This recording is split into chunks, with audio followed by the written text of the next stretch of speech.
Very good morning. Travel with Kuntal চ্যানেলের নতুন একটা বেড়ানোর গল্পে আপনাদের সবাইকে স্বাগত। আজকে 27শে জুলাই সকাল 8টা, আর এখন দাঁড়িয়ে আছি আহেরিটোলা ঘাটে। শ্রাবণ মাস পড়ে গেছে, বাবার মাস। এই মাসে বাবার দর্শন করব না, হতে পারে না। তাই আজকের ডেস্টিনেশন আমাদের হাওড়া সালকিয়ার নয়া মন্দির বা বাঙ্গেশ্বর মন্দির। এটা সেই মন্দির যেই মন্দিরে কিন্তু আছে 12টা জ্যোতির্লিঙ্গের রেপ্লিকা। আজকে আমরা দেখে নেব এই মন্দিরটি। এই আহেরিটোলা ঘাট থেকে কিন্তু আমরা লঞ্চে করে যাব হাওড়ার বাদাঘাটে, আর হাওড়ার বাদাঘাট থেকে আমরা মোটামুটি একটা হাঁটা রাস্তা হেঁটে যাব কিন্তু আমরা নয়া মন্দির। আর এই নয়া মন্দিরে কিন্তু একটা বিশেষ আকর্ষণ হলো, এখানে কিন্তু একটা 51 ফুটের শিব মূর্তি আছে। আহেরিটোলা যাওয়ার সেরা উপায় হলো, যদি মেট্রোয়ে আসেন, শোভাবাজার সুটানুটি মেট্রোয়ে নেবে 1 নম্বর গেটের সামনে অটো স্ট্যান্ড দেখতে পাবেন। ওখান থেকে অটো ধরে সোজা আহেরিটোলা ঘাট। আর চক্ররেল করে এলে শোভাবাজার আহেরিটোলা স্টেশনে নেবে, আহেরিটোলা ঘাট পায়ে হাঁটা পথ। আর ট্রেনে এলে হাওড়া স্টেশনে নেবে সালকিয়া বা বাদাঘাটগামী কোনো বাস বা অটোয় করে পৌঁছে যাবেন নয়া মন্দির বা বাঙ্গেশ্বর টেম্পল। তো এখন আহেরিটোলা ফেরিঘাট থেকে আমরা টিকিটটা কেটে রওনা দেবো বাদাঘাটের উদ্দেশ্যে।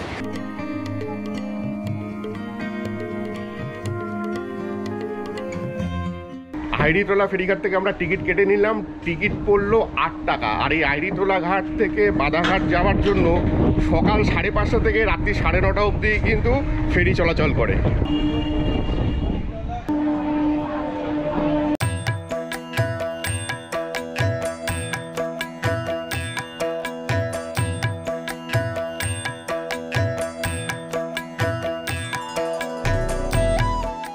আর যাওয়ার সময় কিন্তু ওদিকে দেখা যাচ্ছে নয়া মন্দির। सर्वव्यापी तू प्रचंड महाकाय, आदिशक्ती तू नरमुंड मालाधार, तुझ्या विना जीवनासर्थ साकार, महाकाय तो सगुण निराकार। ओम नमः शिवाय।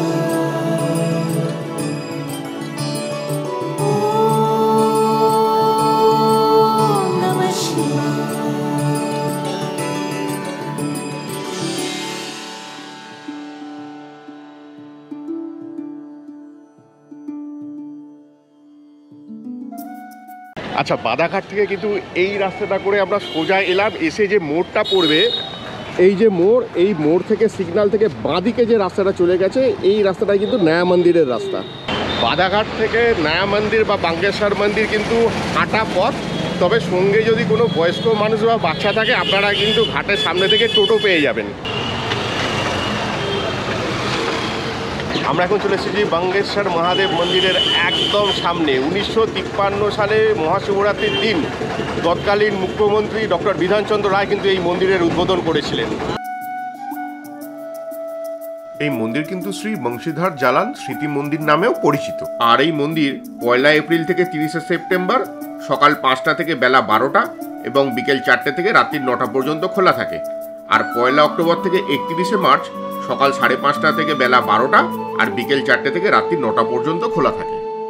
हो दिव्य शक्ती तुझे दान, तुझं चरणी माता, तूच माझा पितान, तूच माझी माता, तुझ्या चरणी लीन भावे। আচ্ছা, এইবারে আমরা প্রবেশ করব মূল শিব মন্দিরে। আর এখানে কিন্তু শিব মন্দির ছাড়াও এই শিব মন্দিরকে ঘিরে আরও 4টি ছোট ছোট মন্দির আছে। সবকটি মন্দিরই আমরা এখন দেখে নেব।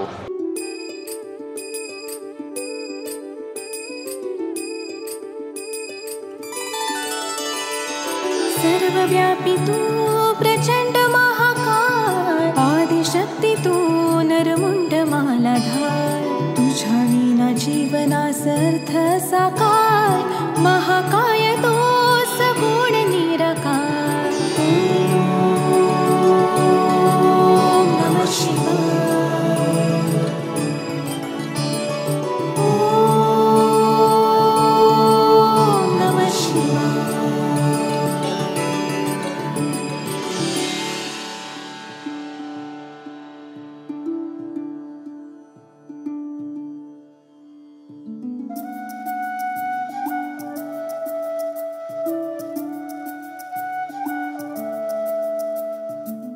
শিবলিঙ্গ ছাড়াও আছে খুব সুন্দর একটি লক্ষ্মী এবং নারায়ণের বিগ্রহ। এছাড়াও আছে গণেশ এবং মাতা পার্বতীর একটা সুন্দর বিগ্রহ। তারপরে দেখে নিলাম মা দুর্গার বিগ্রহটি, আর আছে বজরংবলীর একটা সুন্দর বিগ্রহ। दिव्य शक्ती तुझे लान तुझ चरणी माथा तूच माझा पितान तूच माझी माता तुझ्या चरणी। সত্যি এই নয়া মন্দিরে এসে কিন্তু মনটা একদম শান্তিতে ভরে গেল। আর এই মূল মন্দির ছাড়াও এই মন্দিরের বাইরে কিন্তু আরেকটি অংশ আছে। এই অংশেও কিন্তু বেশ কিছু দেবতা রয়েছে, যেটা আমরা এখন দর্শন করব। সত্যি এখানকার শ্রী রাম, মাতা সীতা, লক্ষ্মণ এবং হনুমানজির মূর্তিটা দেখে আমরা বাকরুদ্ধ হয়ে গেছিলাম। এছাড়াও আছে অপূর্ব সুন্দর রাধাকৃষ্ণের একটি বিগ্রহ, আর আছে খাটু শ্যাম বাবার বিগ্রহ। सर्वव्यापी तू प्रचंड महाकाय आदिशक्ती। এই মন্দির চত্বরের ভেতরেই কিন্তু আছে স্নানের ঘাট। এই ঘাটে স্নান করে আপনারা পুজো দিতে পারেন। পুরুষ এবং মহিলাদের জন্য কিন্তু আলাদা আলাদা দুটি ঘাট এখানে আছে। तू नरमुंड मालाधार तुझ्या विना जीवनासर्थ साकार महाकाय तो सगुण निराकार ओम नमः शिवाय। আচ্ছা, মন্দির চত্বরেই আছে কিন্তু পূজা সামগ্রীর দোকান। আপনারা এখান থেকে পূজা সামগ্রী নিয়ে কিন্তু পুজো দিতে পারবেন। আর এই হলো সেই 51 ফুটের শিব মূর্তি। 2015 সালের 13ই ডিসেম্বর প্রাক্তন রাষ্ট্রপতি শ্রী প্রণব মুখার্জি এই মূর্তিটি উদ্বোধন করেছিলেন।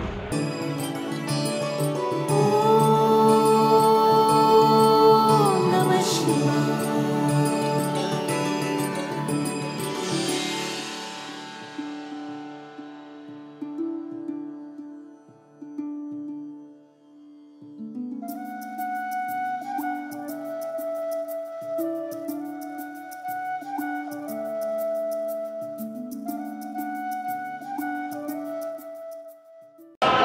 আর এই সেই স্থান, এই স্থানেই কিন্তু আছে একসাথে 12টি জ্যোতির্লিঙ্গের রেপ্লিকা। এখন আমরা এই স্থানটা ঘুরে দেখব। সামনে এই যে গুহা আছে, এই গুহার ভেতর দিয়েই আমরা প্রবেশ করব।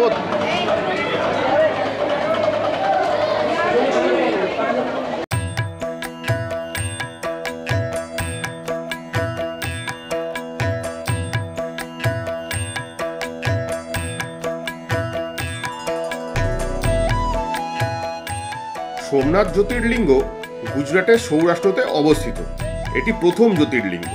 বহুবার ধ্বংস ও বহুবার পুনর্নির্মিত হয়েছে। বিভিন্ন কিংবদন্তিতে এই মন্দিরের উল্লেখ রয়েছে।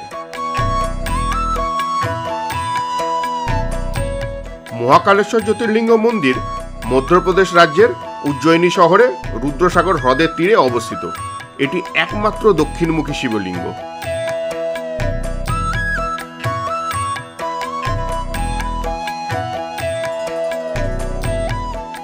মল্লিকার্জুন জ্যোতির্লিঙ্গ মন্দির হল দক্ষিণ ভারতের অন্ধ্রপ্রদেশ রাজ্যের শ্রীশৈলমে অবস্থিত। মন্দিরটি প্রাচীন ও এর স্থাপত্য সৌন্দর্য দর্শনীয়।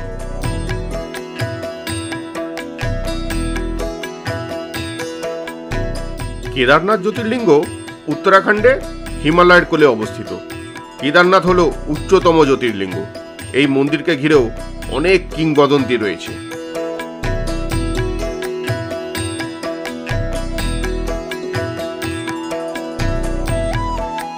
এরপরে আমরা দেখে নিলাম ত্রয়ম্বকেশ্বর জ্যোতির্লিঙ্গ।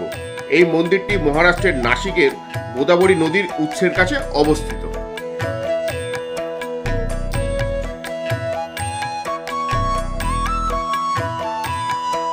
বৈদ্যনাথ ধাম।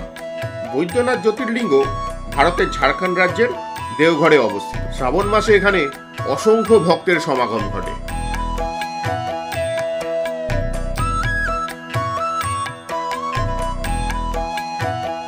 রামেশ্বরম জ্যোতির্লিঙ্গ তামিলনাড়ুতে অবস্থিত। এই জ্যোতির্লিঙ্গ শ্রীরাম স্থাপন করেছিলেন, আর এটি 4 ধামের মধ্যে একটি ধাম। নাগেশ্বর মন্দির ভারতের গুজরাট রাজ্যে অবস্থিত। এটি হিন্দুদের অন্যতম ধর্মীয় পীঠস্থান। গুজরাটের জামনগরে অবস্থিত এই মন্দিরের শিবলিঙ্গকে সমগ্র ভারতের বিভিন্ন স্থানে অবস্থিত দ্বাদশ জ্যোতির্লিঙ্গের অন্যতম বলে বিবেচিত করা হয়। ভীমশঙ্কর মন্দির মহারাষ্ট্রের পুনেতে অবস্থিত। শিবের শক্তির মূর্তি এখানে পূজিত হয়।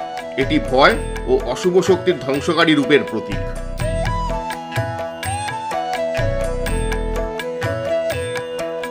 ওমকারেশ্বর জ্যোতির্লিঙ্গ মধ্যপ্রদেশের নর্মদা নদীর দ্বীপে অবস্থিত। শিব এখানে ওঙ্কার রূপে বিরাজমান। মন্দির ও এখানকার প্রকৃতি এক অপূর্ব শান্তি প্রদান করে।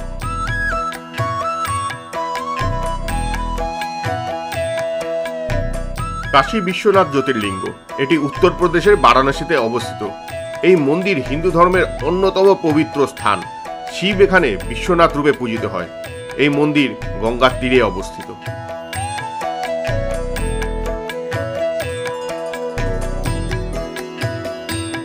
কৃষ্ণেশ্বর জ্যোতির্লিঙ্গ মহারাষ্ট্রের ইলোরায় অবস্থিত। এটি শেষ জ্যোতির্লিঙ্গ।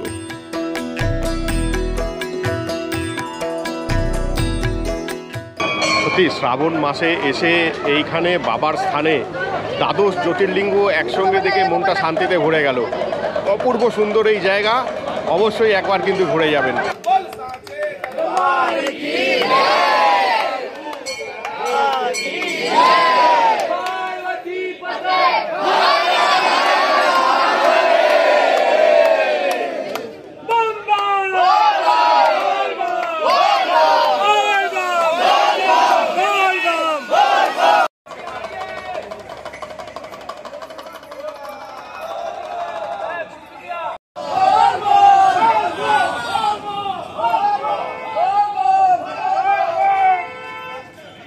সত্যি হাওড়া সালকিয়ার এই নয়া মন্দির বা বাঙ্গেশ্বর টেম্পল নামে যেটা পরিচিত, এই মন্দির ঘুরে মুগ্ধ হয়ে গেলাম। আর এই শ্রাবণ মাসে কিন্তু এখানে ভক্তদের ঢল নেমে আসে। অগণিত ভক্ত কিন্তু আজকে এখানে এসেছে, বাবার মাথায় জল ঢালছেন। পরিবেশ সত্যি অসাধারণ। এই জায়গায় আবার কিন্তু আসবো, সেই আশা নিয়েই যাচ্ছি। আর এই ভিডিওটা এখানেই শেষ করছি। যদি ভালো লাগে অবশ্যই লাইক, শেয়ার আর সাবস্ক্রাইব করতে কিন্তু ভুলবেন না। সবাই সুস্থ থাকবেন, ভালো থাকবেন। খুব তাড়াতাড়ি ফিরবো আরও নতুন নতুন অনেক জায়গার সন্ধান নিয়ে।